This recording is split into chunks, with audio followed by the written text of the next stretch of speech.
étions arrêtés la dernière fois? Ou qu'est-ce qu'on avait vu la dernière fois plus spécifiquement? On s'était arrêté à 9-12. On n'est pas... Apocalypse 8, non? Oui, c'est ça, on avait vu Apocalypse chapitre 8 jusqu'au chapitre 9, verset 12. Et du coup, qu'est-ce que ça raconte, 8 à 9, 12? Les anges. Oui, c'est ça, les 7 anges qui jouent de la trompette, là, hein, qui sonnent de la trompette. Et puis, on voyait donc 4 premières trompettes, et puis ensuite, il y a un aigle qui s'élève dans le ciel et qui crie « Malheur, malheur, malheur ». Et donc, on avait vu qu'au chapitre 6, on avait déjà un peu ce même scénario-là, 4 cavaliers, puis ensuite 3, je ne sais plus ce que c'est, 3, voilà. Et là, donc, il y a un peu le même parallèle, hein, où c'est qu'il y a 4 trompettes et puis 3 malheurs. Donc on a bien 7 trompettes en fait qui vont sonner, hein, et les 3 dernières sont vraiment des malheurs beaucoup plus profonds. Sur les 4 premières trompettes, on avait vu que la première touche la terre, la deuxième la mer, la troisième les fleuves et la quatrième les astres. Donc pour dire qu'en fait l'ensemble des plaies qui touchent vraiment tout ce qu'il y a autour de nous. On avait fait aussi un lien avec l'Exode, pour montrer, vous vous souvenez, l'Exode qui touche différents éléments, même les astres, enfin voilà, qui est un appel un peu du pied pour à la fois que les Égyptiens se repentent et à la fois que le peuple d'Israël sache que bientôt arrive l'heure de la délivrance. Donc en fait, il y a 2 lectures, hein, une pour le non-croyant et une pour le croyant. Et puis, à la fin du chapitre 8, un aigle qui s'élève dans le ciel. Et l'aigle, on avait vu que c'est sans doute un symbole qui est là pour apaiser le peuple d'Israël. Hein, je t'ai porté comme un aigle sur des ailes. Enfin voilà, ça fait toujours référence à l'Exode. Dieu qui envoie un peu un appel du pied, hein, à son peuple pour lui dire, mais de la même façon que je t'ai protégé dans le désert, eh bien je te protège aussi. Et le jugement, mais on va voir, hein, il est là pour ceux qui ne croient pas, mais pas pour celui qui croit. Et puis ensuite, on avait vu la 5e trompette, le premier malheur, avec un astre qui tombe du ciel. On avait vu que cet astre qui tombe du ciel, c'est Satan, hein, symboliquement, hein, et qui va aller jusque dans l'abîme qui est la demeure des démons, et puis qui va ressortir, et on a vraiment une vision... ça fait vraiment une vision d'un film d'horreur, hein. On imagine toutes ces bestioles qui montent de l'abîme, qui essayent d'attaquer tout le monde. Et puis, ce qui est très paradoxal, c'est qu'en ce jour-là, les hommes cherchent la mort, mais ils ne la trouvent pas. Un peu comme des scorpions qui vont piquer, ils vivent des souffrances, mais jusqu'à là, ils ne meurent pas. Très certainement, un encouragement à se repentir. En fait, je vous ai mis, vous vivez le fléau que vous-même vous êtes infligé, mais l'objectif est de pouvoir vous repentir. Et voilà donc le chapitre 9, verset 13, et puis on va lire jusqu'à la fin du chapitre 9, et puis après on verra comment on avance sur le chapitre 10 si on peut. Chapitre 9, verset 13, quelqu'un veut lire? Monique, tu veux bien lire? Oui. Le 6e ange sonna de la trompette, et j'entendis une voix venant des 4 cornes de l'autel d'or qui est devant Dieu, et disant au 6e ange qui avait la trompette, délie les 4 anges qui sont liés sur le grand fleuve d'Euphrate. Et les 4 anges qui étaient prêts pour l'heure, le jour, le mois et l'année, furent déliés afin qu'ils tuassent le tiers des hommes. Le nombre des cavaliers de l'armée, était de 2 myriades de myriades. J'en entendis le nombre. Et ainsi, je vis les chevaux dans la vision, et ceux qui les montaient ayant des cuirasses couleur de feu, d'hyacinthe et de soufre. Les têtes des chevaux étaient comme des têtes de lions, et de leur bouche il sortait du feu, de la fumée et du soufre. Le tiers des hommes fut tué par ces 3 fléaux, par le feu, par la fumée et par le soufre qui sortait de leur bouche. Car le pouvoir des chevaux était dans leur bouche et dans leur queue. Leur queue était semblable à des serpents ayant des têtes, et c'est avec elle qu'il faisait du mal.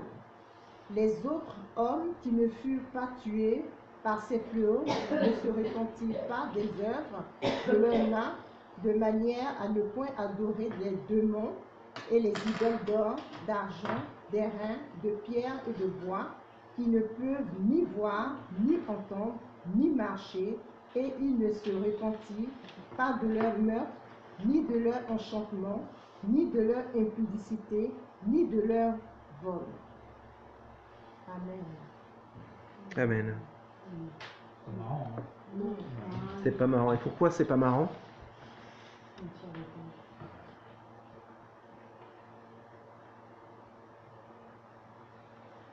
Pourquoi c'est pas marrant pour le coup Pour le coup. J'aimerais pas être au milieu de tout ça. On y va normalement. Mhm. Ça donne pas envie. Est-ce que vous avez d'autres choses, des choses qui vous étonnent, des choses qui vous réjouissent, des choses qui vous intriguent L'animal en lui-même avec un corps de chien, une tête de loup et une queue en serpent, c'est un peu bizarre. Ça fait Un peur. fantastique, mais Quand tu prends bien les rats, tu l'as.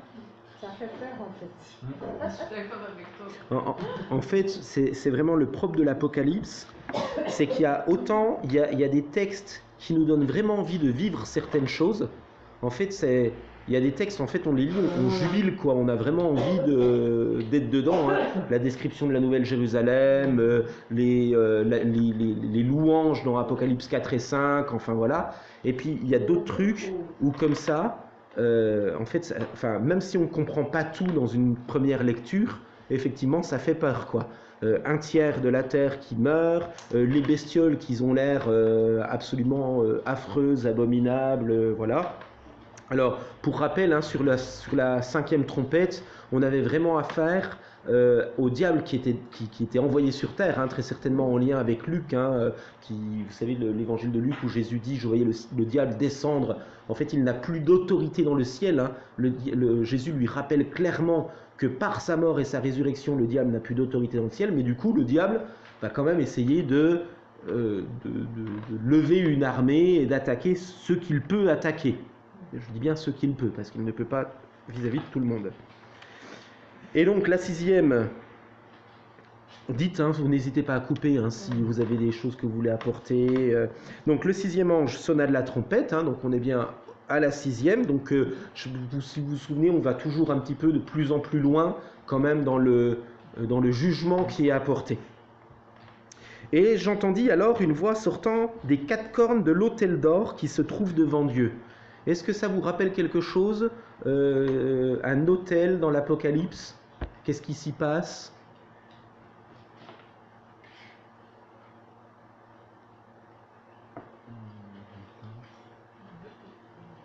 On est de très mauvais élèves. Non, c'est compliqué, il y a beaucoup à retenir, donc on n'est pas des... L'encensoir. L'encensoir, et donc qu'est-ce qui se passait un peu avant avec cet autel? Il y avait, comment on appelle, une demi-heure de silence. Non, c'est encore avant, un peu avant encore. En fait, c'était dans Apocalypse chapitre 6, avant d'ouvrir les 7 sceaux. Vous savez, c'est les saints qui prient, et en fait, Dieu répond à la prière des saints. En fait, les saints crient en disant, mais en fait, on a été égorgés jusqu'à quand, Seigneur? Et c'est à partir de ce moment-là qu'ils sont sous l'autel, hein. Et c'est à partir de ce moment-là que la prière des saints monte devant Dieu. Et en fait, on se rend compte que les jugements arrivent et sont une conséquence de la prière des saints. C'est-à-dire que notre prière, en fait, elle va dans deux sens. À la fois, elle est une bénédiction et à la fois, elle est un appel au jugement. C'est-à-dire qu'elle est une bénédiction, en fait, quand on prie pour quelqu'un, qu'on lui souhaite du bien. Mais en même temps, Dieu n'est pas sourd quand on vit des persécutions autour de nous, quand on vit des gens qui nous font du mal ou tout ça, puis mais Seigneur, là franchement, là je supporte plus, quoi. Viens à mon secours, viens à mon aide. Et un petit peu comme si toutes ces prières se cumulaient, et puis tout d'un coup, en fait, il y a quelque chose qui se passe au niveau de l'autel. Et là c'est pareil, j'entendis alors une voix sortant des 4 cornes de l'autel d'or.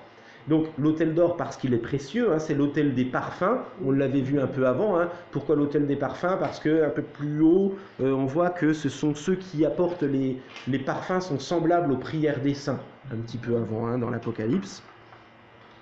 Et donc là on se rend compte que la prière des saints va être à la base de quelque chose. Dieu a entendu la prière de ceux qui la font monter vers lui.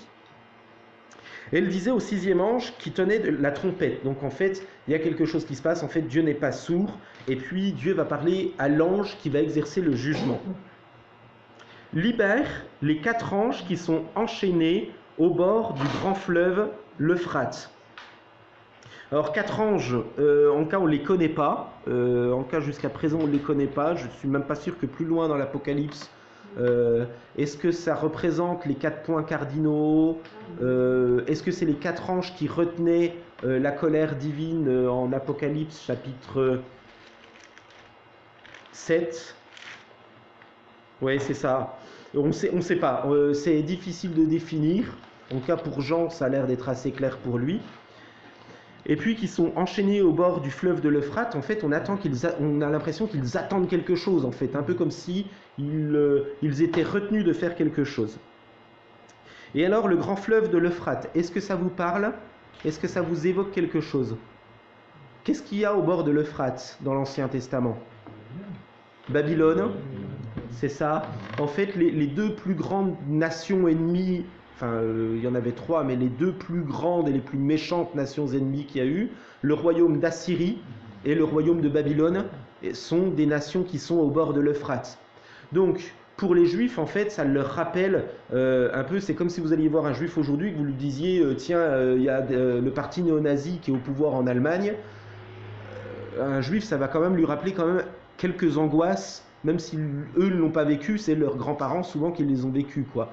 Et là, c'est un petit peu pareil, quoi. On renvoie à quelque chose, mais très certainement, ça ne renvoie pas uniquement à la Syrie et à Babylone, parce que dans Jérémie, au chapitre 37-38, on a une référence au fleuve de l'Euphrate, mais pour dire que l'ennemi qui viendra à la fin des temps, viendra même du nord du fleuve de l'Euphrate.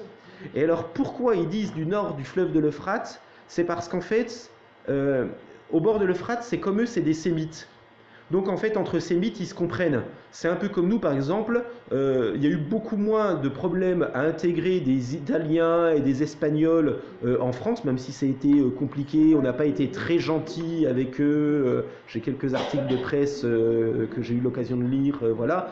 Mais c'est plus compliqué quand on vient vraiment d'une autre culture, d'une autre philosophie.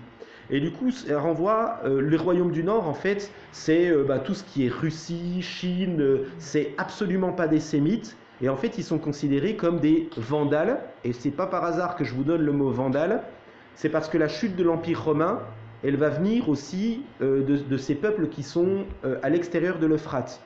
C'est-à-dire que dans l'Euphrate, en fait, vous avez tout ça qui est contenu. Vous avez à la fois une parole vers les Juifs, ça leur rappelle quelque chose, mais dans un contexte romain, les Romains ont vraiment très peur parce que à la frontière de l'Euphrate, ils savent qu'ils n'arrivent pas à aller plus loin. Et si même l'Empire romain a peur de ceux qui se trouvent de l'autre côté, c'est qu'on peut sérieusement se méfier d'eux. Et donc, pour souvenir, début du IVe siècle, les envahisseurs qui vont faire tomber la ville de Rome, ils viennent de l'autre côté de l'Euphrate et ils envahissent. Voilà.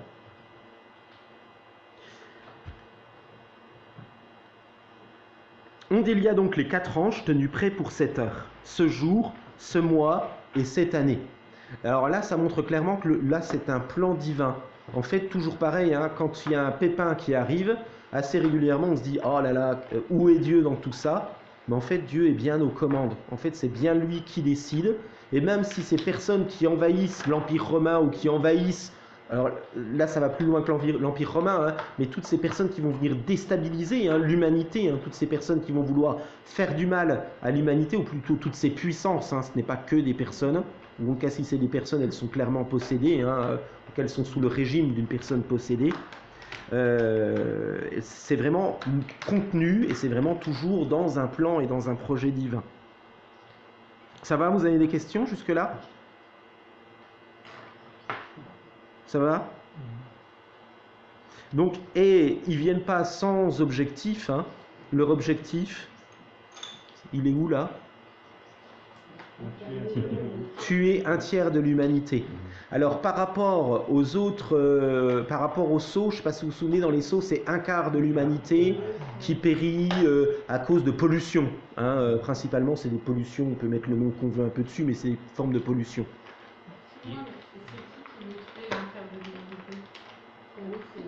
Alors là, en fait, je pense que c'est vraiment lié au texte qu'on a commencé à prendre, donc au chapitre 9, qui est vraiment le diable et les démons qu'il fait sortir des abîmes. Alors, quelle forme ça prend? C'est pas forcément... je pense qu'il ne faut pas s'attendre à voir un petit être rouge avec des cornes, une queue et puis une fourche dans les mains. Hein. Mais là, on peut vraiment parler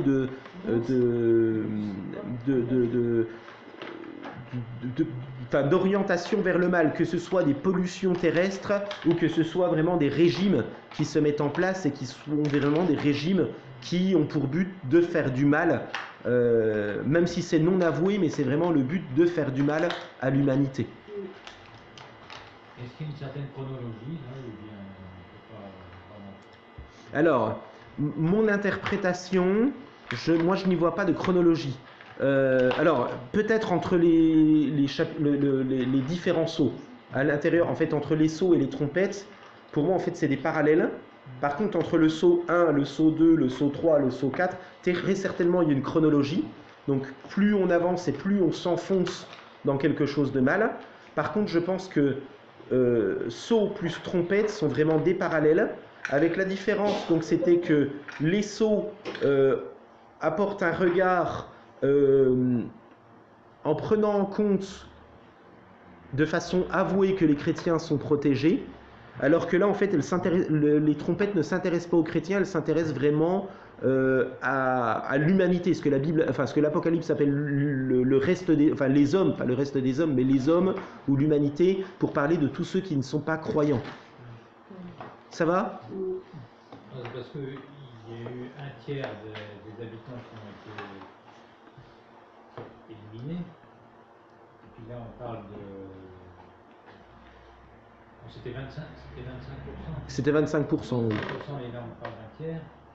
Tout ça, ça se cumule, ça fait plus de 50% de l'humanité. Alors, est-ce que ça arrive en même temps? Est-ce que ça arrive sur une échelle qui est longue? Moi, je serais assez partisan pour dire que ça arrive sur des échelles qui peuvent être longues, au même titre que quand il y a par exemple, des régimes qui sont opposés à la foi chrétienne. Je prends le cas de l'URSS. En 70 ans, ils ont vécu quand même partiellement ça. Hein. Alors, clairement, hein, les purges qu'il y a eu en ex-URSS, en Ukraine, je ne sais même pas si c'est pas 25 ou 30 ou 40%, je crois, de la population qui est morte de faim. Mais par contre, après, il y a eu un peu de mieux. Après, il y a eu une deuxième purge. Alors, est-ce que c'est semblable à ça? Moi, ça ne me choque pas de me dire que ça peut être sur des périodes qui peuvent être longues. En fait, je pense que le souci, je pense qu'on a, c'est qu'on veut peut-être rapporter certains textes bibliques comme s'adressant à toute la terre, alors que peut-être que ça s'adresse qu'à une partie. Alors, ce qui me fait penser à ça, c'est que par exemple, en fait, il y a des textes qui parlent du retour de Jésus, où c'est que ça parle de réveil. Et puis en même temps, il y a des textes qui parlent du retour de Jésus, où c'est que ça parle que le Christ trouvera-t-il de la foi quand il reviendra. En fait, je pense par exemple à nos frères éthiopiens, hein, ils sont convaincus en arrivant que par leur présence, ils vont apporter un réveil en France. Je leur souhaite. Mais en étant sur le territoire français, on se rend compte que c'est plus compliqué et qu'il ne suffit pas seulement de prier pour voir des petits Français venir à la foi, et que c'est un travail de longue haleine. Et pourtant, si on envoie un même pasteur, par exemple, si moi je vais en Éthiopie, ça se trouve j'aurai une église de 1000 personnes. Pourquoi ça ne s'explique pas? C'est comme ça, quoi. Enfin, vous comprenez ce que je veux dire, hein? Ça va, je ne vous perds pas? Je ne vous fatigue pas? C'est parce que c'est costaud, hein. Ça va? En fait, j'essaye toujours de mettre des nuances avec l'Apocalypse, parce que ma grosse crainte, c'est vraiment de tomber dans un littéralisme. C'est compliqué. C'est compliqué. Mais en tout cas, ça montre quand même qu'il y a une dimension, un tiers de l'humanité. En gros, c'est...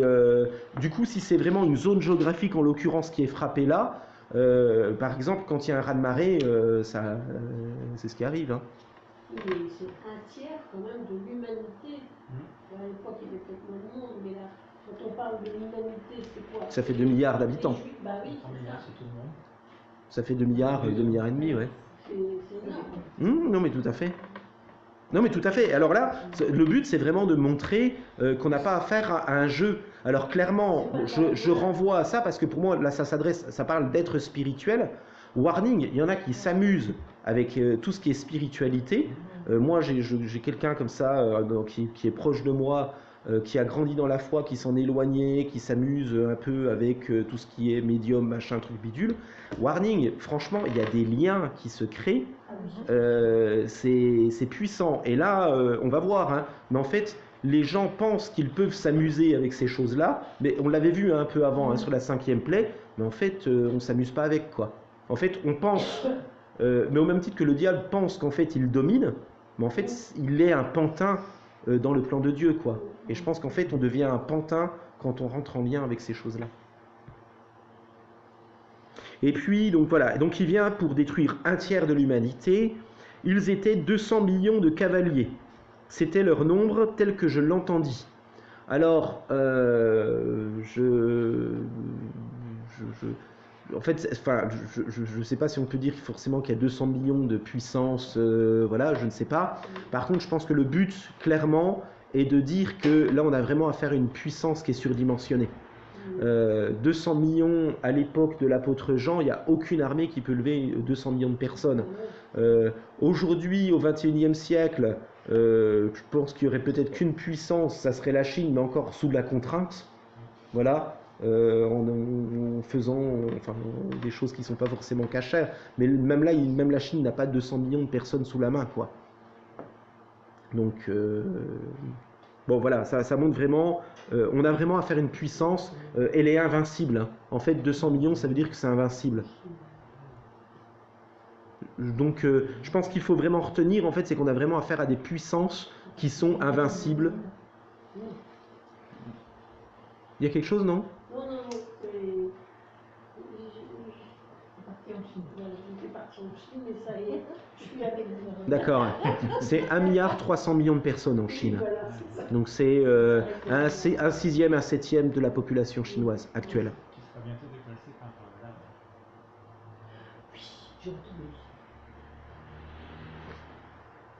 Alors, voici comment dans ma vision... pardon, je suis là. Voici comment dans ma vision, je vis les chevaux et leurs cavaliers. Donc jusqu'à présent, on avait un descriptif vague, et là, on va rentrer vraiment dans un descriptif un peu plus profond.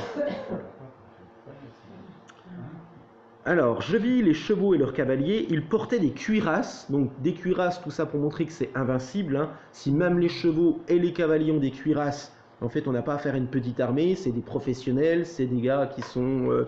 voilà. Alors, toujours pareil, il ne faut pas s'attendre à avoir des chevaux avec des cavaliers, enfin voilà, hein, on n'est pas... Mais ça parle vraiment de puissance, en fait. Hein, à l'époque, un cavalier, c'est quelqu'un de puissant. Dans une armée, vous aviez des fantassins, quand il y avait une charge de cavalerie, les fantassins ne faisaient pas le poids, quoi. Donc là, c'est vraiment pour parler, en fait, on n'a pas affaire à des petites puissances, on a affaire à des grandes puissances, au même titre que dans le monde des ténèbres, il y a des petites puissances, il y a des grandes puissances. Voilà, je veux dire, il y a des gens, ils n'ont pas forcément... voilà, un voyant n'est pas forcément quelqu'un de très puissant. Par contre, je ne sais pas si nos amis africains connaissent quelques expériences on ne les appelle pas les vaudous, là, des chamans, là, je ne sais pas trop comment on appelle ça, là, des sorciers en Afrique. Il y en a qui... ça peut commencer à voler assez haut. Hein, donc... Ils portaient donc des cuirasses rouge-feu, donc le rouge hein, pour faire penser au sang, à la guerre, enfin c'est la violence, hein, le rouge, bleu turquoise et jaune soufre. Alors j'ai plus la question de la bleu turquoise. C'est beau. Joli comme ensemble. Alors je sais même pas si ça renvoie pas des fois aux couleurs des armées orientales de l'époque. Parce que souvent en fait ils aimaient bien avoir un certain apparat hein, aussi. Mais le jaune soufre, hein, pareil, le jaune soufre pour faire penser aussi à tout ce qui brûle, à tout ce qui... Voilà. Alors le bleu turquoise, je sais plus, je sais pas si j'avais trouvé... Alors on est en combien? On est en 9-17. C'est bien ça. Hyacinthe, ça serait plus rouge, hein? Non? Violine? Ouais, donc ça fait quand même sang, ça fait quand même... Oui, comme Jacinthe. Donc là, c'est des couleurs quand même assez, assez violentes, assez, ce qu'on appelle des couleurs chaudes. Hein, Pardon? Voilà. Ah, la voilà la bête.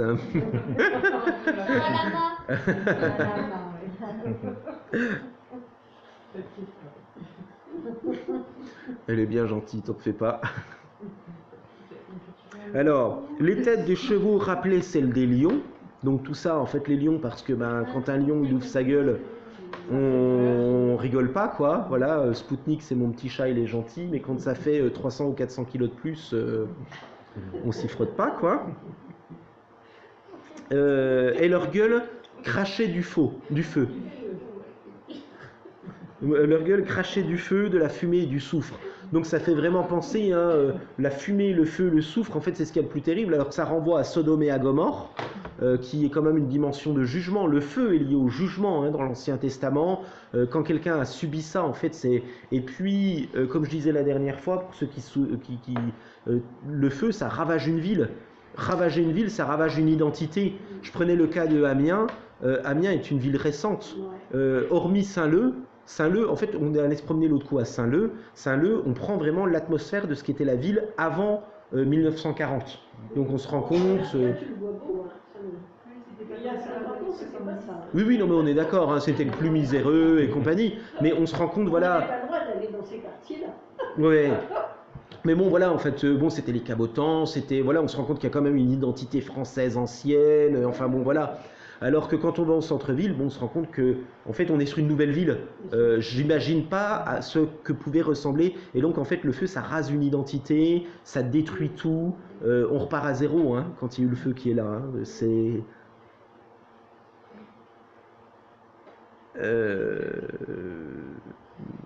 Voilà. Et donc, par les trois fléaux qui sortaient de leur gueule, le feu, la fumée et le soufre, le tiers de l'humanité fut exterminé. Là, ils en remettent une couche. Voilà, on rigole pas. Et ces personnes qui sont arrivées, elles ne sont pas arrivées, ces puissances qui sont là, ne sont pas là pour jouer, quoi. Assez souvent, même c'est assez marrant, hein, mais des gens pensent qu'on peut jouer, faire tourner les tables, machin, quand on est ado. Mais en fait, warning, quoi. Derrière, il y a quelque chose qui se passe. Justement, Fabien, tu peux expliquer cette histoire de lien, s'il te plaît? Sur les liens concrets? Oui. En fait, c'est simplement des pactes, hein, indirectement qu'on fait. En fait, c'est le phénomène d'appartenance.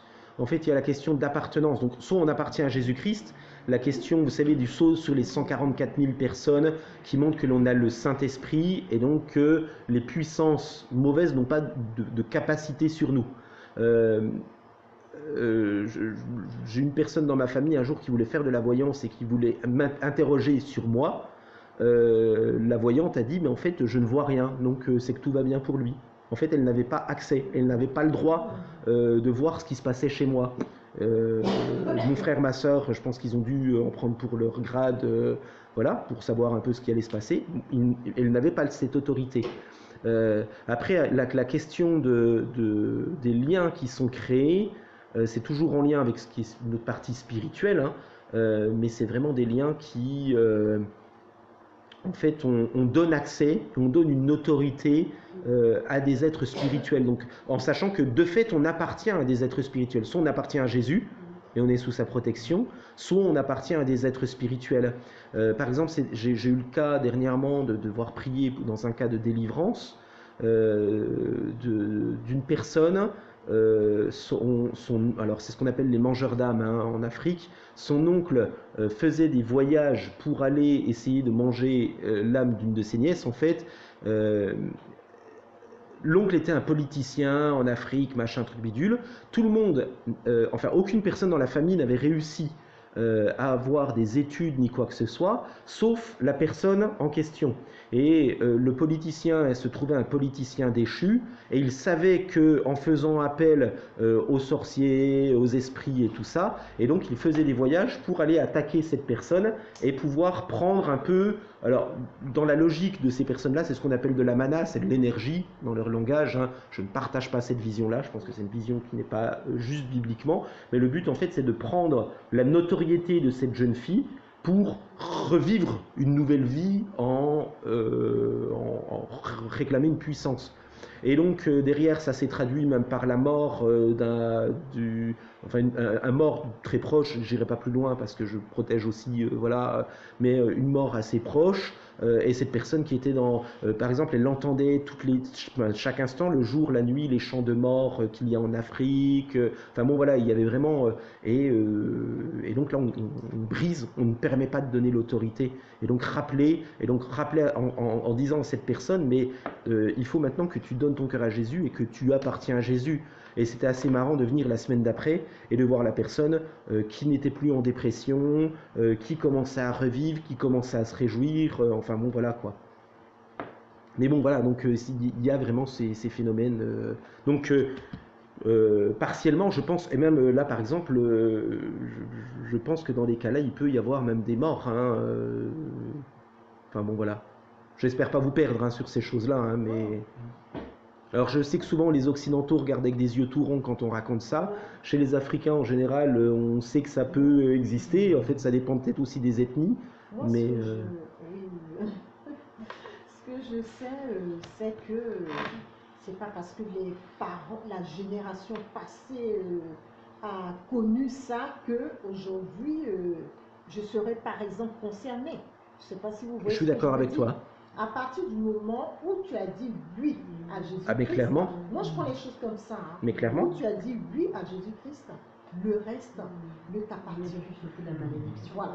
Tu es sous la haute protection de Jésus. Voilà.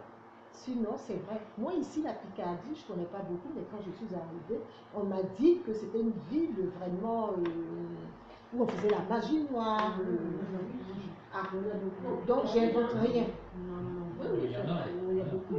Parce qu'il y a eu beaucoup de choses ici. Hein. Maintenant, Dieu merci, c'est évolué. Mais effectivement, la question des liens ancestraux et tout ça, je veux dire, une fois qu'on a donné sa vie à Jésus, il ne faut pas revenir 50 fois dessus. Hein, parce qu'il y a des églises, des fois, où c'est qu'ils essayent de vous faire culpabiliser, de vous faire demander pardon pour tout ce qui est possible et inimaginable.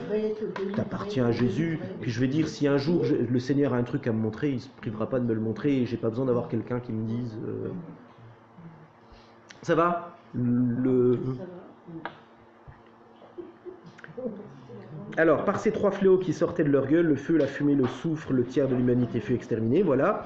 Car le pouvoir des chevaux se trouvait dans leur gueule, donc à l'avant, hein, ils attaquent, ils foncent à l'offensive hein, dans leur gueule, mais aussi ils font non seulement défensif, mais même s'il y en a qui ont réussi à passer dans les mailles du filet, hein, et dans leur queue. Donc c'est-à-dire qu'on pense que la charge, elle est finie, puis en fait, voilà, voilà jusqu'au bout. Hein. En effet, leur queue ressemblait à des serpents. Donc, la gueule du lion, le corps de cheval, la queue semblable à des serpents. Elles étaient pourvues de têtes. Hein. C'est voilà. Bon, moi j'ai horreur des serpents, Berk. Donc voilà. Mais bon. Et qui leur servaient à nuire. Et donc, si elles ont des têtes, c'est même intelligent. Hein. C'est-à-dire que on pense que la charge est passée, mais du coup, même s'il faut terminer le travail, ça sera fait avec intelligence. Et on vous a pas oublié. Hein. Pensez pas que vous êtes passé entre les mailles du filet. Voilà, je vous traduis. Hein. Mais le reste des hommes qui avaient survécu à ces fléaux, et alors là, qu'est-ce qui se passe? C'est ça, ils ne renoncèrent pas à leur façon d'agir. Et c'est là où on se rend compte que dans le texte de l'Apocalypse, en fait, l'objectif est vraiment que les hommes puissent renoncer au mal. Et là, on se rend compte qu'il y a vraiment un appel du pied. En fait, si Dieu permet tout ça, le but, c'est pas de les voir détruire. Le but, c'est qu'ils se repentent. Et du coup, on est vraiment toujours dans le lien avec le livre de l'Exode. Dans le livre de l'Exode, en fait, Dieu fait des appels du pied à Pharaon et même aux Égyptiens. Et en fait, il n'y en a qu'un reste qui se convertit. je ne sais pas si vous vous souvenez, hein, il y a un texte qui dit qu'un reste des Égyptiens va traverser avec le peuple d'Israël parce qu'ils ont compris qu'ils ont reçu la crainte de Dieu en fait. Hein. Mais dans ce texte, hein, on se rend compte que peut-être qu'il y en a certains qui se repentent, mais quand même la grande majorité, là, hein, ils ne renoncèrent pas à leur façon d'agir. Ils ne cessèrent pas d'adorer les démons ainsi que les idoles. Et donc là, toujours pareil, hein, derrière les idoles, en fait, ce qu'on prie, c'est pas une statue, c'est toujours derrière une représentation de quelque chose de plus profond. Alors quand je dis ça, je renvoie pas forcément aux statues qu'il y a dans les églises catho, alors certaines, je pense qu'il y a certains cas, voilà. Mais quand on voit moi par exemple un crucifix de Jésus, je trouve ça magnifique. Des tableaux de la crucifixion de Jésus, nos frères luthériens ont des tableaux de la crucifixion de Jésus, moi je trouve ça d'une beauté remarquable. Donc c'est pas ça qui est visé, mais c'est vraiment la représentation de quelque chose, d'une autorité, d'une puissance qui est derrière. Ça me fait penser, même pas peur. Hein. Ils n'ont même pas peur. Ils continuent dans leur... Ouais. Même pas peur. C'est fou. Parce que ça me ferait peur quand même. C'est pas dit qu'il n'ait pas peur. Hein. Bah écoute, c'est certain d'adorer. On a l'impression des fois quand même qu'ils ont peur parce qu'ils se cachent dans les montagnes, mais ils ne trouvent pas la bonne solution.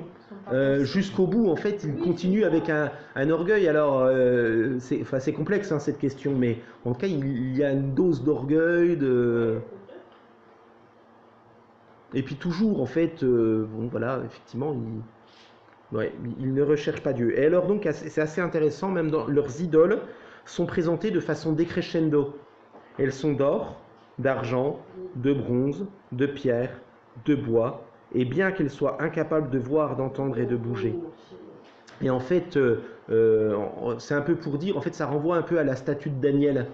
La statue de Daniel, ça nous commence à nous présenter une tête en or, puis à la fin, ça termine avec de l'argile et du bois, si je ne me trompe pas, ou du fer, l'argile et du fer. Deux métaux qui ne se mettent pas ensemble et qui tombent. Et là, on a vraiment l'impression en fait, d'avoir faire à des idoles, des statues, mais on pensait avoir de l'or, puis en fait, plus on va loin, plus on se prosterne devant, plus on en a besoin, puis à la fin, on en fait même en bois, et en fait, c'est bête, quoi. Ils ne renoncèrent pas à leur meurtre, et alors du coup, liés à l'idolâtrie, hein, je pense que tous les péchés sont liés à l'idolâtrie, alors qu'elle soit clairement manifestée, des totems, machin, un truc comme ça, ou qu'elle ne soit pas manifestée. Je veux dire, des gens qui, par exemple, passent, je vais dire, je sais pas, 15 heures par jour devant la télé, ou des gens qui ont une bagnole, par exemple, des gens, moi je suis épaté, des gens, ils ne vivent que pour leur bagnole, quoi. Enfin, c'est un peu fou, mais à un moment, ça devient une forme d'idole, qu'en fait, toute leur vie s'arrête uniquement, voilà. Et du coup, ça a des conséquences. Et alors, elles sont plus ou moins fortes, hein, suivant, hein, mais... et donc là, ils ne renoncèrent pas à leur mort. Alors, j'ai bien aimé, tu peux relire ta traduction, parce que je trouve que c'était plus parlant. Verset 21. 21. Et ils ne se repentirent pas de leur meurtre. Donc du meurtre, hein, donc ni de leur enchantement. Alors l'enchantement, moi j'ai pratique magique hein, dans ma Bible. Donc sorcellerie, c'est tout ce qui est lié à rechercher d'autres moyens que Dieu pour obtenir des choses. Voilà. Ni de leur impudicité. Voilà, moi j'ai immoralité, mais impudicité. En fait, alors toujours pareil, hein, dans un contexte de société, je me rends compte que c'est compliqué en tant que pasteur d'expliquer que à certains que il y a des choses à régler d'un point de vue sexuel, quoi. Et je me rends compte et que c'est un véritable, alors, si vous voulez, il y a la question de la repentance. Moi, pleinement, je crois à la repentance et tout ça. Mais il y en a, on n'arrive pas à leur faire comprendre qu'il y a des choses ce qui est sain, c'est d'être marié un homme et une femme, et puis ne pas éviter toutes ces choses. Et puis si on l'a fait, il y a la repentance, il y a tout ça. Mais il y en a, c'est assez impressionnant, quoi. C'est compliqué. Pardon, parce que... Non, je t'en prie. Non, je voulais dire que ce problème d'impudicité revient tout le temps parce que Satan, c'est où il va plus gagner des âmes. Parce que notre corps est le temple de Dieu. Donc, ce corps-là. Alors là, pour le coup, je ne sais pas si on peut dire qu'ils sont temple de Dieu, la jeunesse, mais effectivement. Pas seulement la jeunesse. Pas seulement la jeunesse, mais même la jeunesse, c'est une tentation. Je pense que beaucoup de nos jeunes, des fois, ne viennent pas à l'église parce qu'ils sont tentés par ça, parce qu'ils savent que il y a des choix à faire sur ce plan-là. Mais quand t'es jeune et que tu vas à contre-courant de la société, c'est pas évident non plus. Ben non, justement, Et que t'entends parler, un exemple tout bête, cette semaine j'étais en TD avec d'autres promos des ES et des éduques. Et quand pendant 3 heures de TD, pendant 2 heures et demie, ils parlent de leur prouesse sexuelle, toi t'es là, non, je suis pas d'accord avec vous et j'en ai marre quoi. Et que t'es toute seule, on est deux à se retrouver avec plus de la moitié qui. Il y a un moment. Et ce qui est étonnant, nous on s'en rend compte avec Esther, en te préservant, derrière tu vis aussi une sexualité épanouie, tu n'es pas dans une recherche de conquête. Et puis bon, après c'est comme avec les frites McCain, c'est pas celui qui raconte le plus de prouesses qui en fait le plus. En ayant eu certains collègues. Ils ont beau, même si, quand même, il y a quand même des grossièretés, des choses, de sales choses derrière, même s'ils ne font pas. Ils sont prêts à le faire. Ah oui, bien sûr. Si l'opportunité se présenterait. C'est ça qui est grave, quand même. À partir du moment où c'est pas comme ça. Et puis la dernière chose, c'était la malhonnêteté, je crois. Le vol. Le vol, voilà, moi, ça marquait la malhonnêteté, le vol, effectivement.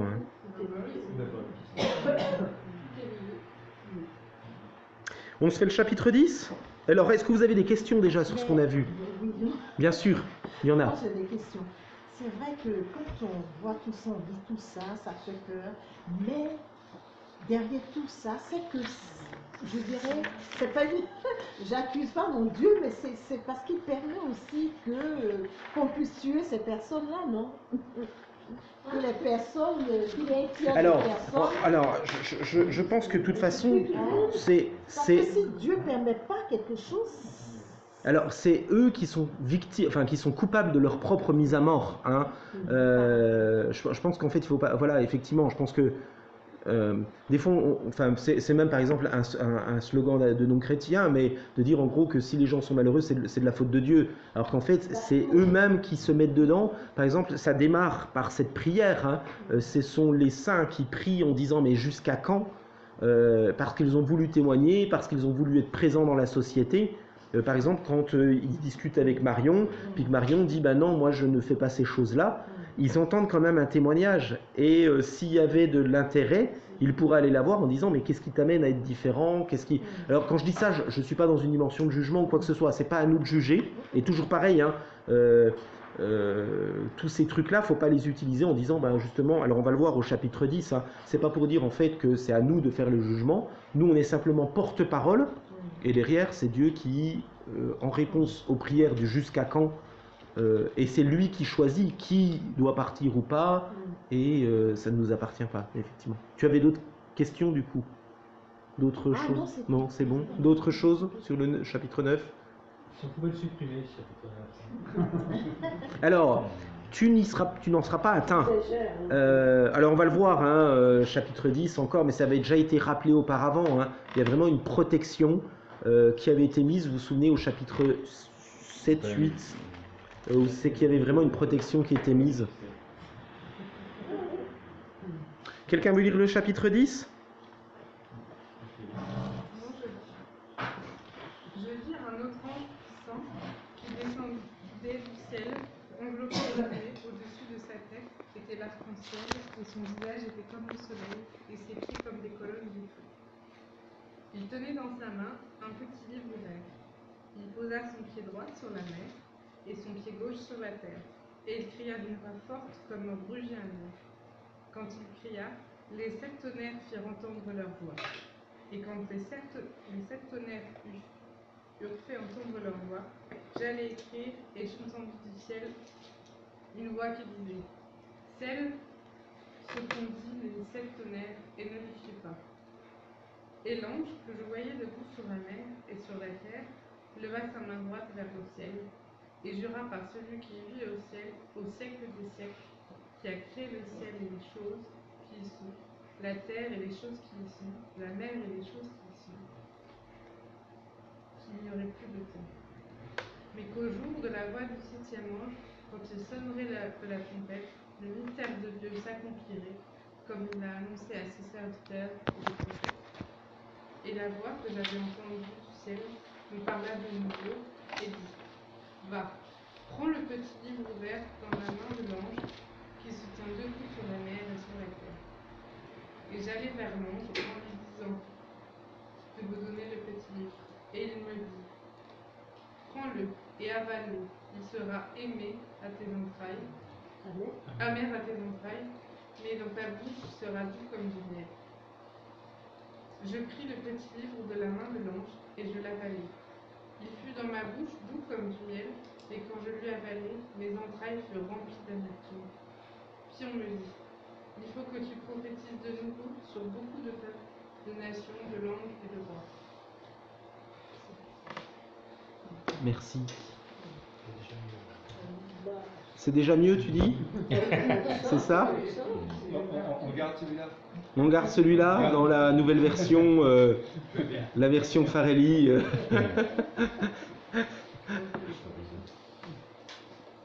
Vous avez des choses qui vous... Enfin, qu'est-ce que ça vous évoque? De la science-fiction. En fait, c'est une forme de science-fiction, hein, l'apocalyptique. Ça représente quoi les tonnerres? Les 7 tonnerres. Les 7 tonnerres. C'est la voix, enfin les manifestations de Dieu, comme les théophanies. C'est quand il donne les 10 commandements, il s'exprime dans le tonnerre. Quand il se présente à Élie, il se présente dans le tonnerre. Enfin, il y a un temps où il se présente dans le silence. Non. Alors, c'est à quel moment encore qu'il se présente dans le tonnerre? Mais à plusieurs moments, hein, dans l'Ancien Testament, il se présente dans le tonnerre. Et puis même lors du baptême de Jésus, hein, on entend une voix, un peu comme un tonnerre. Celui-ci est mon fils bien-aimé, en qui j'ai mis toute mon affection. La signification du petit livre, là. Alors, Mao en aurait une, hein, de signification pour le petit livre. Bah oui, mais là. Voilà, il était rouge à l'époque, mais c'est pas de lui qu'on parle. Hein. C'est qui ouvert. Un évangile Gédéon. Oui, j'allais dire, un évangile. Ça pourrait être un évangile Gédéon pour Josué. Alors, déjà, on se rend compte, donc remarque que Paul laisse entendre, c'est qu'on passe dans un autre univers. D'accord?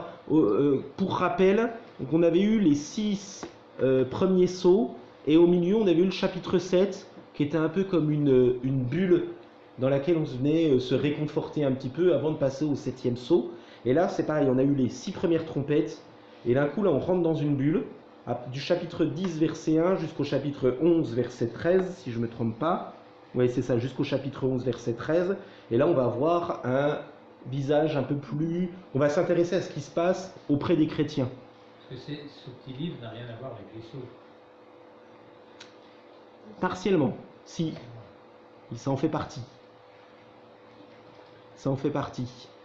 Parce que le but des sceaux, alors on va le voir, le but de ces livres, en fait, c'est vraiment la manifestation de Jésus-Christ. Et du coup, les sceaux sont là aussi pour manifester Jésus-Christ, en fait, pour que les gens le découvrent à travers les trompettes qui sont rompues, à travers les sceaux qui sont rompus. Seulement, ils n'y viennent pas, mais on va voir, hein, il y a des personnes qui ont cette responsabilité de devoir porter ce mystère de Jésus-Christ et de pouvoir l'apporter à ceux qui sont autour de lui. Deux. Alors, donc comme je vous disais, là on est un peu dans une, un peu dans une bulle. Puis après, on retournera un peu, voilà. 10 verset 1, donc ensuite je vis, et quand ça commence comme ça, à chaque fois dans l'Apocalypse, c'est qu'on passe dans une nouvelle vision. En fait, il y a plusieurs visions qui sont cumulées les unes après les autres. Donc en fait, on ouvre une nouvelle parenthèse, et comme je vous disais, c'est vraiment une parenthèse. On se retrouve, on passe pas directement à la 7e trompette, on est entre la 6e et la 7e, et on est un peu dans un cocon. On va avoir une nouvelle lecture de l'histoire, une lecture très chrétienne de l'histoire, une lecture rassurante.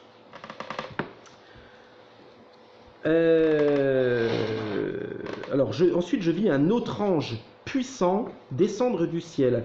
Quand c'est qu'on a vu un ange puissant à un autre moment dans l'Apocalypse?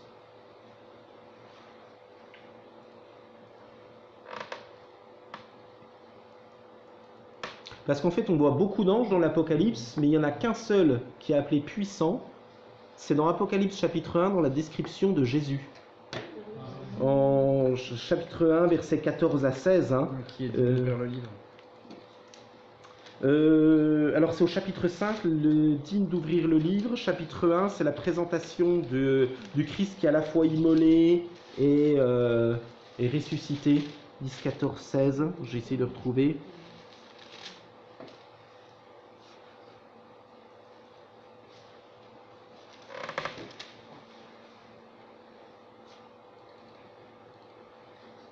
Bon, je sais plus, toc. On le voit dans Apocalypse 5.2. Mais alors c'est peut-être Apocalypse 5.2 du coup Un ange qui parle. puissant qui crie d'une voix forte, qui est digne d'ouvrir le livre et d'en rompre les sceaux.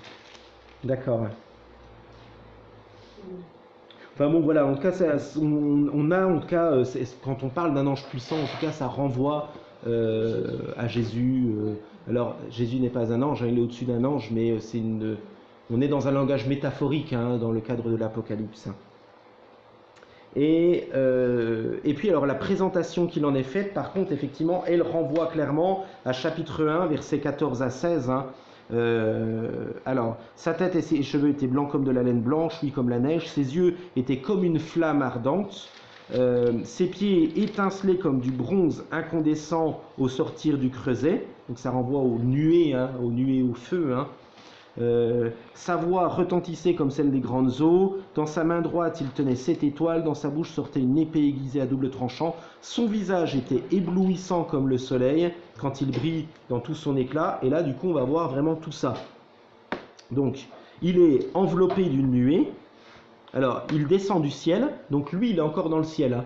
Pour rappel, le diable, lui, était déchu du ciel, alors que le Christ, lui, est bien dans le ciel, c'est-à-dire qu'il représente vraiment l'autorité qui a accès pour pouvoir déclarer ce qu'il décide. Il a une autorité dans les lieux célestes.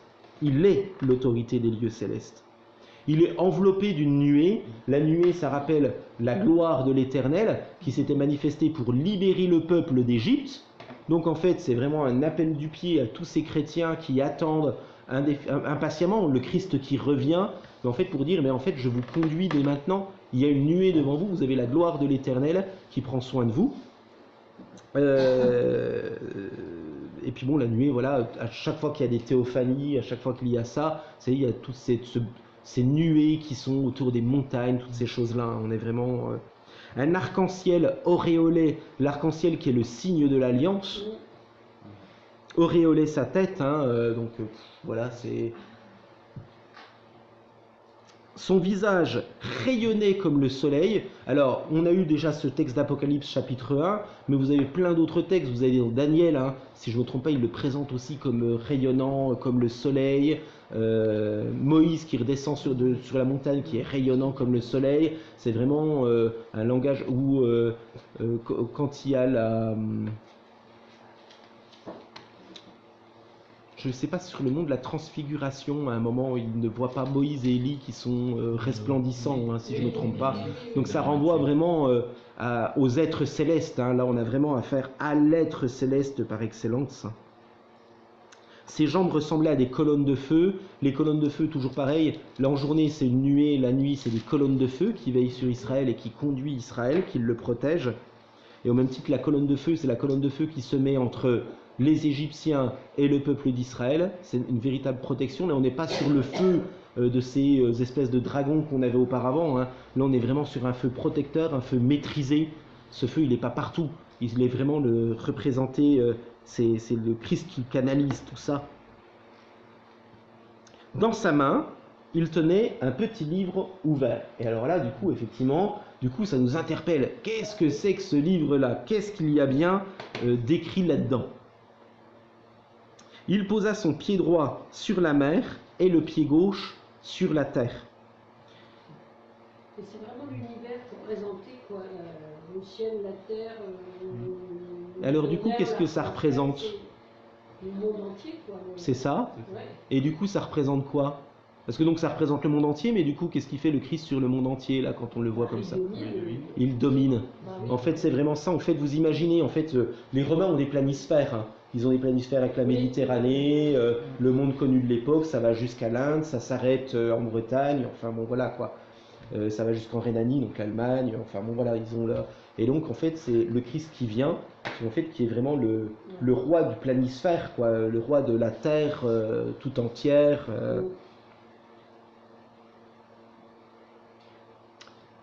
Donc voilà, là le but c'est vraiment de montrer que cet être céleste est dans les cieux, mais il domine, c'est lui le dominateur. Et donc dans un premier temps on avait l'impression que c'était ces bestioles qui sortaient de la terre et tout ça qui dominent, mais en fait déjà à chaque fois l'autorité leur est donnée par quelqu'un, hein. Ils ne le font pas par eux-mêmes, mais à chaque fois qu'il y a des trompettes qui sonnent, c'est parce que quelqu'un l'a déclaré, donc c'est jamais de leur propre autorité, mais là on se rend compte que celui qui a l'autorité c'est le Christ. Donc pas de crainte à avoir, donc toujours pareil, pour faire écho à ce que tu disais Paul, hein, ça fait peur quand on lit effectivement le chapitre 9, puis en fait là le chapitre 10 il nous dit n'ayez pas peur, le Christ domine. En fait on a l'impression à première vue qu'il n'est pas du tout maître, en fait il y a bien un maître à tout cela. Il se mit à crier d'une voix forte, comme rugit un lion, le lion de la tribu de Juda. Dans Amos chapitre 3, si je ne me trompe pas, il est aussi question d'un lion, hein, Amos chapitre 1, verset 2. J'ai plus le texte en tête, mais enfin bon, toujours pareil, hein, avec cette notion, hein, de le lion, le roi des animaux, celui qui fait... voilà, on n'attaque pas un lion, hein, c'est celui que l'on redoute. Et quand il eut crié... Alors, on aimerait bien savoir ce qu'il leur crie, hein, mais on sait pas trop. Mais on ne sait pas trop. En tout cas, les anges comprennent. Et quand il eut crié, les 7 tonnerres firent retentir leur voix. Et là, 7 tonnerres pour parler vraiment de la plénitude, enfin quelque chose de fracassant, hein. C'est la voix de Dieu qui est en train de se manifester, en train d'être accomplie partout dans sa plénitude, dans sa totalité. Et on ne sait toujours pas. Et alors on va voir. Est-ce qu'on va pouvoir savoir ce qu'ils ont dit? Quand ils eurent fini de parler, alors en fait on a l'impression à la fois qu'ils gueulent et à la fois qu'ils parlent, donc un langage en tout cas qui n'est pas le nôtre, hein, je me disposais à transcrire leur message. Et là, on a clairement envie. Et là, Jean, on a envie de dire, cool, il va enfin nous dire, on a clairement envie de savoir tout ce qui va se passer. Et puis, lorsqu'une voix venant du ciel me dit, garde sous le sceau du secret, les déclarations des 7 tonnerres, ne les note pas. Et toc. Et là... Ça veut dire qu'on n'a pas besoin de tout connaître, tout ça. Et ben voilà. En fait... voilà, c'est ça. Allez, je vous donne son nom. Si vous voulez vous taper un bon fou rire sur l'Apocalypse, il faut taper Claude Inierski sur YouTube. C'est un gars qui annonçait le retour de Jésus-Christ pour le 15 septembre 2015, si je ne me trompe pas.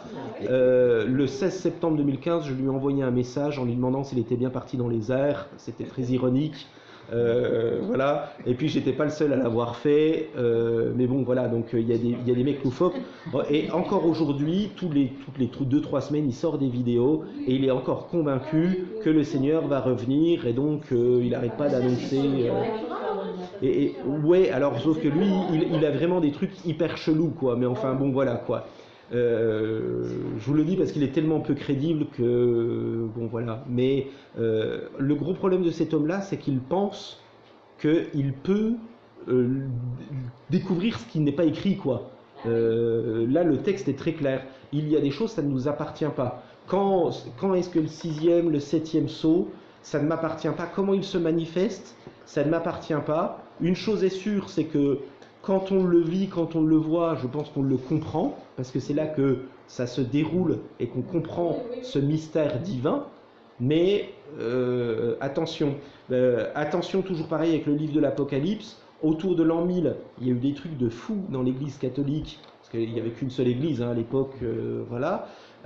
Au XVIe siècle, dans les milieux protestants, il y a eu des massacres qui ont été faits en pensant qu'on était la dernière génération à Münster, hein, à Münster, pardon, une ville qui s'appelait Münster, et un hérétique qui s'appelait Münzer, qui, enfin bon voilà, warning. Donc il y a des choses, ça ne nous appartient pas. C'est pour ça que je vous dis, je suis toujours hyper prudent avec les interprétations de l'Apocalypse.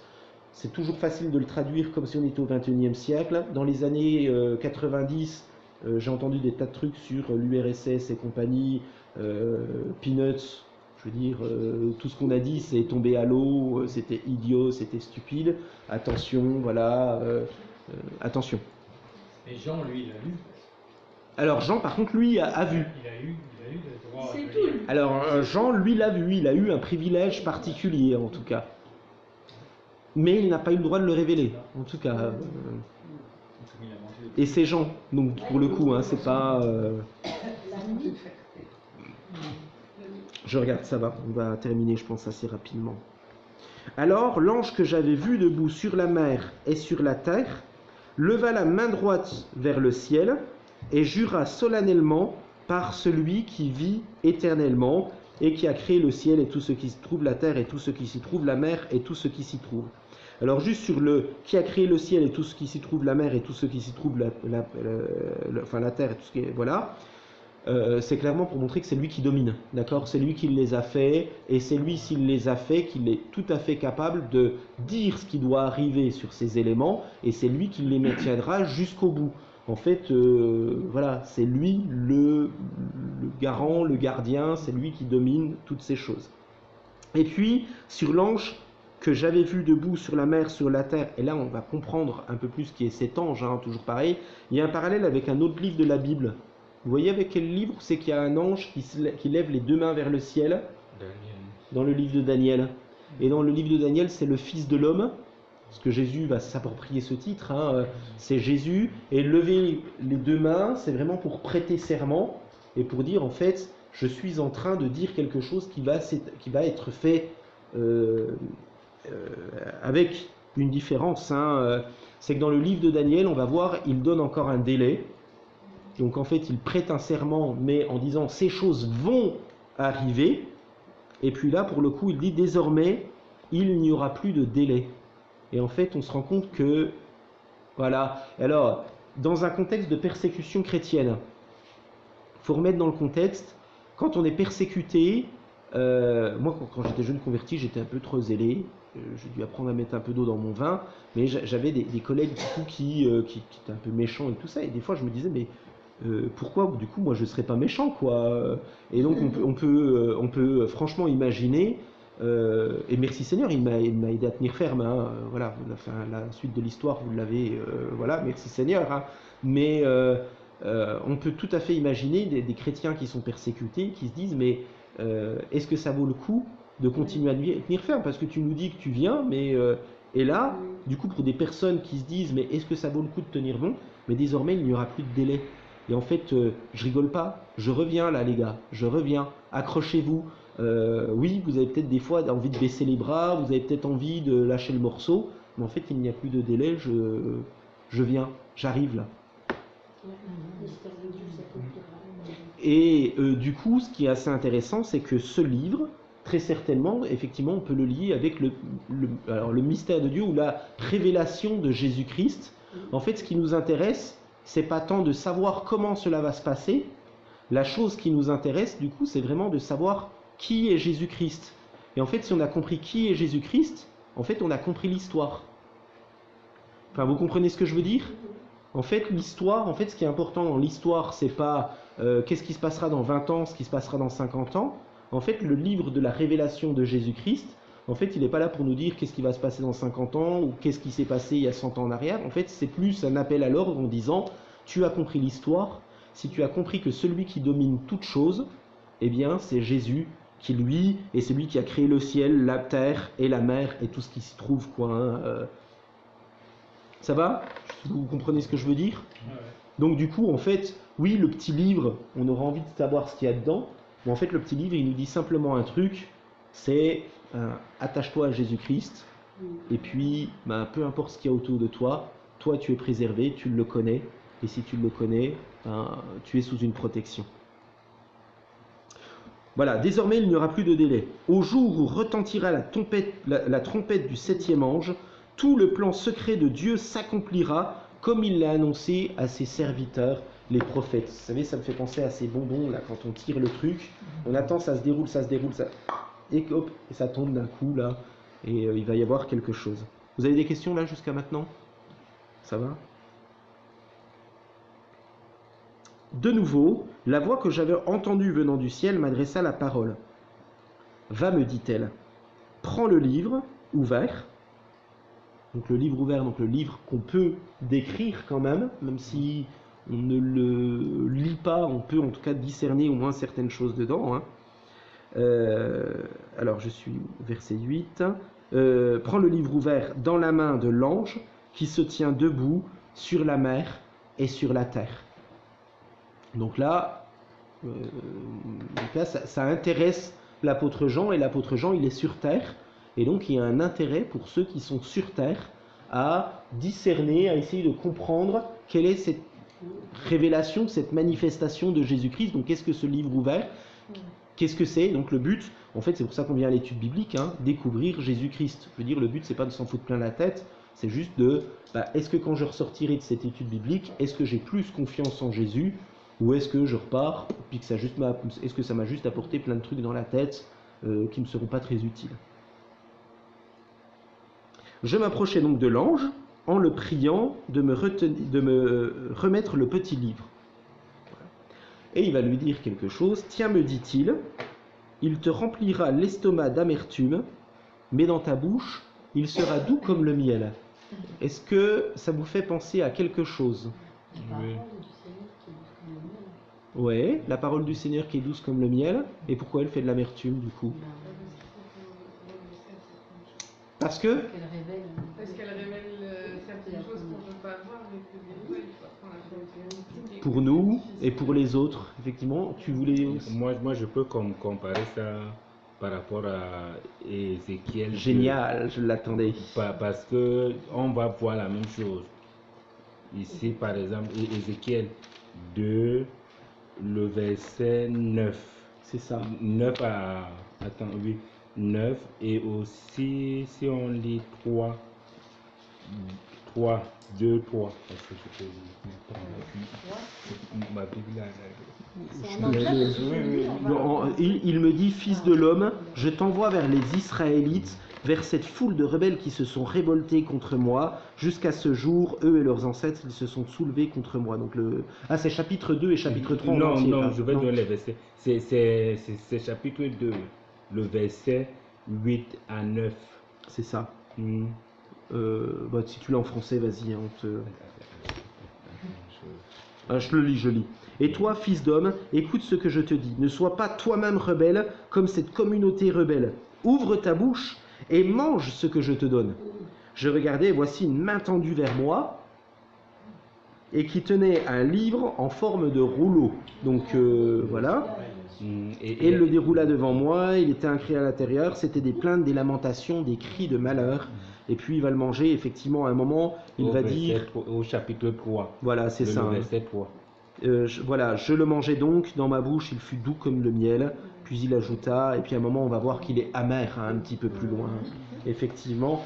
Et en fait, ce qui est très intéressant, c'est que déjà dans Ézéchiel, donc dans le livre de l'Apocalypse, on se rend compte que c'est Jésus qui le donne à Jean. Dans le livre d'Ézéchiel, c'est la gloire qu'il le donne.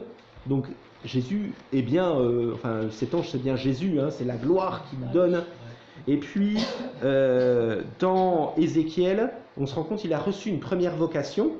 Normalement, il devait s'adresser assez aimablement vers le peuple d'Israël.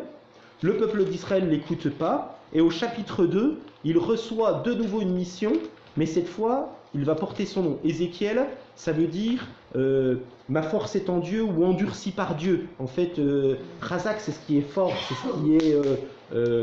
en fait, Ézéchiel, en fait, son nom, ça signifie...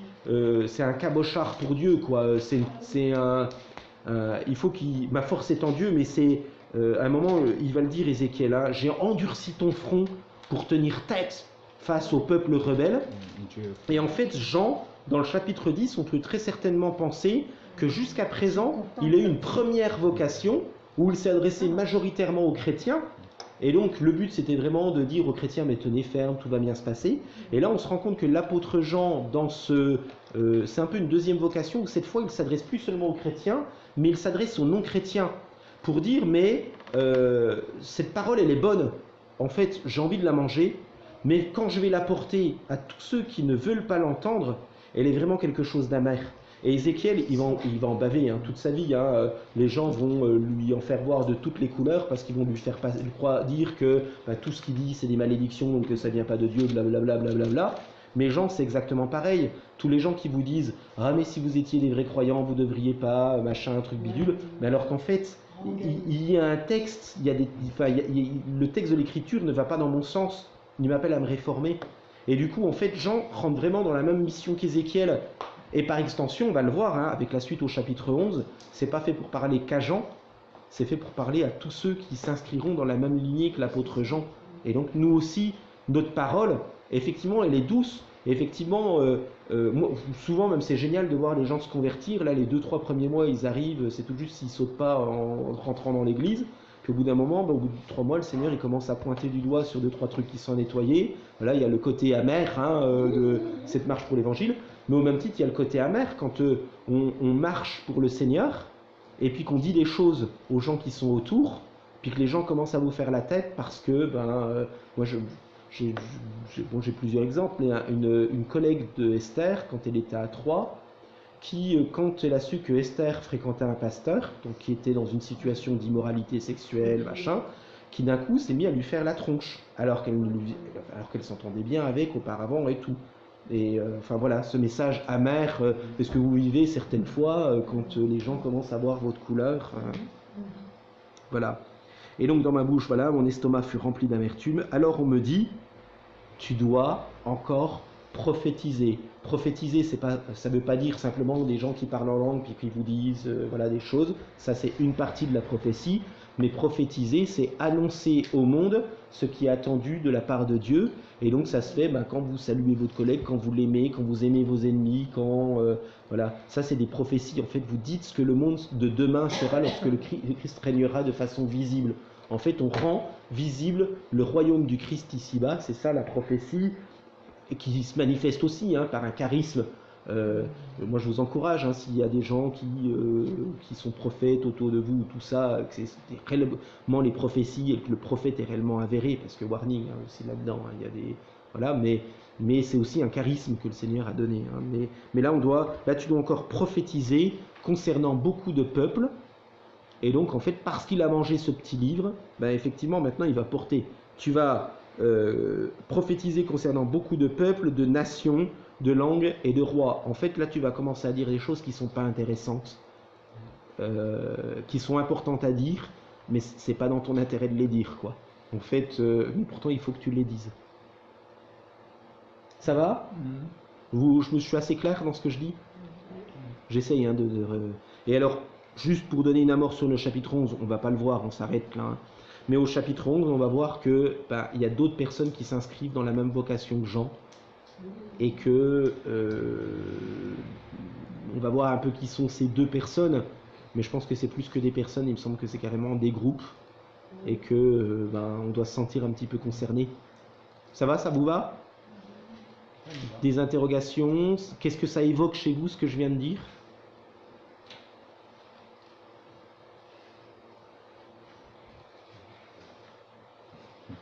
Au chapitre 10 oui, ce qu'on a vu au chapitre 10, c'est mieux que le 9. Tout est intéressant. En fait, c'est vraiment le mystère du Christ qu'on doit porter. Comme je vous disais, en fait, ce qui est important, c'est vraiment en fait de laisser transparaître le Christ. Ce petit livre, en fait, au final, c'est le message de Jésus-Christ. Bien reconnaître le message pour... Et du coup, bien le connaître, donc le manger, le dévorer. Même le digérer, parce qu'on se rend compte de nos manquements, mais... Et du coup, le digérer, effectivement, c'est d'abord l'amertume pour nous. Bien sûr. Voilà, tout le ménage que le Seigneur fait, quand on se tourne vers lui, et puis à certains moments, quand il pointe du doigt, alors qu'on pensait être un bon chrétien, gentil, joli et tout. Puis d'un coup, le Seigneur nous montre que, voilà, on a un ménage à faire, mais ça va plus loin. Du coup, on fait le ménage pour pouvoir être réellement prophète, et puis d'un coup, aller plus loin, être sanctifié, être beau, et voilà. Mais on n'a pas pu le lire. Et on a, alors, non. on n'a pas pu le lire. Ouais. Oui. Pardon ? On l'a pas lu, on l'a digéré quand même. On le digère, on se l'approprie. On se l'approprie. Mais par contre, c'est ça en fait. On ne s'approprie pas les détails. En fait, c'est ça. La seule chose qu'on s'approprie, c'est pas de panique, pas de crainte. Le Christ, c'est lui qui dirige. Enfin, toujours pareil, hein, je termine, j'ai l'impression à chaque fois un peu comme ça, mais... Moi, je pense que par rapport au petit livre, c'est peut-être quelque chose que... Il y a des choses que Dieu va révéler à tout le monde et des choses que Dieu va révéler à certaines personnes. Parce que si par exemple, si on peut aussi voir par exemple chez Paul, dans un Corinthien, il dit qu'il a vu les choses, il a vu des choses dont il n'a pas la permission de dire. Oui, c'est ça. Voilà, donc c'est un peu ça, des choses que Dieu va révéler aux gens. Peut-être que c'est seulement pour eux, ou bien, et après il va donner l'ordre qu'ils les disent.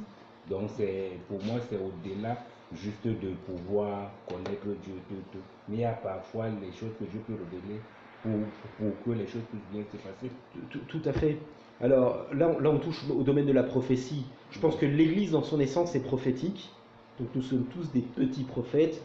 Et effectivement, c'est assez étonnant de voir des fois des ministères prophétiques spécifiques, voilà, qui disent un truc, et puis les gens enfin, voilà, le voient se manifester. Et voilà, ouais. Par exemple, Agabus, hein, qui annonce qu'il va y avoir une famine, et donc il faut préparer. Voilà. Et c'est des choses qui nous dépassent, mais qu'il faut accepter. C'est bon ?